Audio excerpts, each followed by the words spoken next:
మేము చిన్నగా ఉన్నప్పుడు అహనా పెళ్ళంట అని ఒక సినిమా వచ్చిండే. అది ఇప్పుడు కూడా ఉంటుంది, ఆ యూట్యూబ్లో అన్లిన్ ఉంటుంది, మీరు చూడొచ్చు.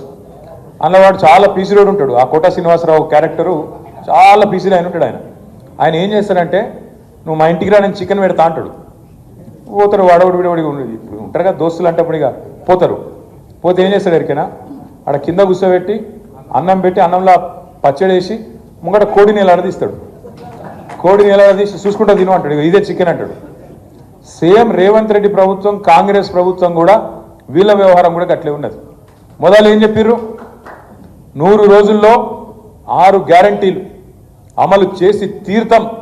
6 అయినా సరే, భూమి ఆకాశం ఒకటైనా సరే, ఇటు ఉదయించే సూర్యుడు అటు ఉదయించినా సరే చేసి చూపెడతా అని చెప్పి గంభీరమైన డైలాగులు.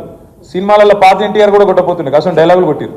కొట్టి అసలు ఇది చేస్తాం, అది చేస్తాం, పొడి చేస్తాం, మేము లేస్తే మనుషులమే.